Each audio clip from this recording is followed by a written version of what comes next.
اعوذ باللہ من الشیطان الرجیم بسم اللہ الرحمن الرحیم۔ لاکھوں کروڑوں درود پاک نبی اکرم صلی اللہ علیہ وآلہ وسلم پر اور ان کی یاد پر۔ دوستو، ہر ملک کے جو سربراہ ہوتے ہیں یہ دعوے کرتے ہیں کہ ان کے ملک کے فلاں ملک کے ساتھ بہت اچھی دوستی ہے یا بہت اچھا ریلیشن ہے وغیرہ وغیرہ، لیکن یہ سب دوستیاں ملکی مفاد کے علاوہ کچھ نہیں ہوتی۔ ہر کوئی اپنے ملک کی عوام کے بارے میں سوچتا ہے کہ اس دوستی کا اس ملک کی عوام کو اور اس ملک کو کیا فائدہ ہو سکتا ہے یا کیا فائدہ ہونا چاہیے، لیکن 60 کی دہائی میں ایسا بالکل نہیں تھا۔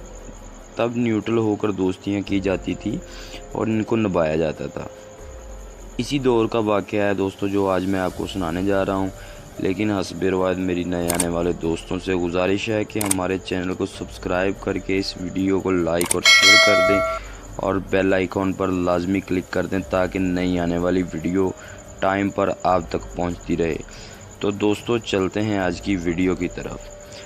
دوستو یہ 1961 کی بات ہے جب صدر ایوب خان کی پاکستان میں حکومت تھی۔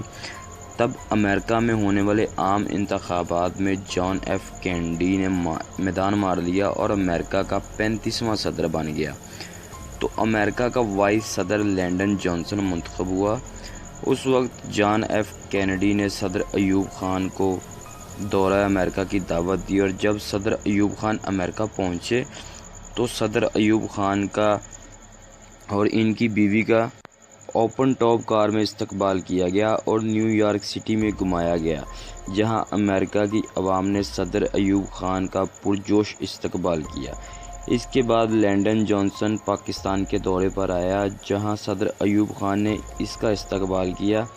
اس دور میں پاکستان کا دارالحکومت کراچی ہوا کرتا تھا اور دنیا کے لیے ایک بہت اچھا اور اکنامک ہب تھا۔ دوستو لینڈن جانسن اپنی گاڑیوں کا قافلہ لیے کراچی کی سڑکوں پر گھوم رہا تھا جب اس کا دھیان ایک اونٹ والے شخص پر پڑا، جس نے اس کی طرف دیکھ کر ہاتھ لایا تو جانسن اپنی گاڑیوں کا قافلہ روک کر اس کی طرف متوجہ ہوا اور اس اونٹ والے شخص کے پاس گیا۔ اس شخص کا نام بشیر احمد تھا اور وہ اونٹ پر محنت مزدوری کر کے اپنا اور اپنے بچوں کا پیٹ پالتا تھا۔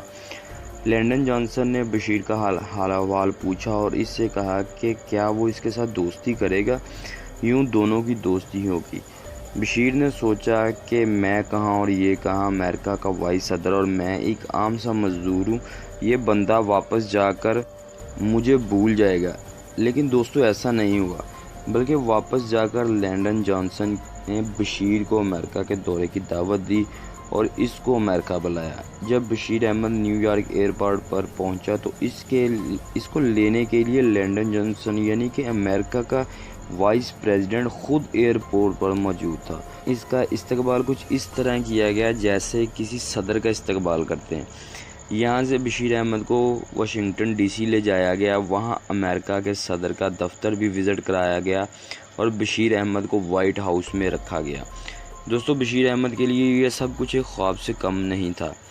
اس کے بعد لینڈن جانسن نے بشیر احمد کی اپنے گھر میں باقاعدہ دعوت کی اور اس میں بہت سارے وزیر اور مشیر اور کافی سیاسی لوگ شامل تھے، اور اس دعوت میں اس چیز کا خاص خیال رکھا گیا کہ تمام چیزیں ایسی بنائی جائیں جو کہ بشیر احمد آسانی سے کھائے، اور سارا کھانا ایسا بنایا جائے جو کہ ہاتھ سے کھایا جائے، اور ان سب میں حلال گوشت تھا۔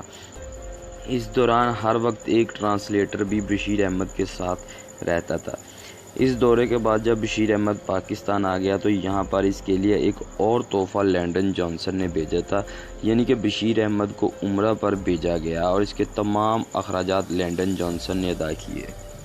دوستو اس دور میں یہ سارا کچھ کرنا لینڈن جانسن نے دراصل اس لیے کیا تھا تاکہ امریکہ کی اور پاکستان کی عوام ایک دوسرے کے قریب آ سکے۔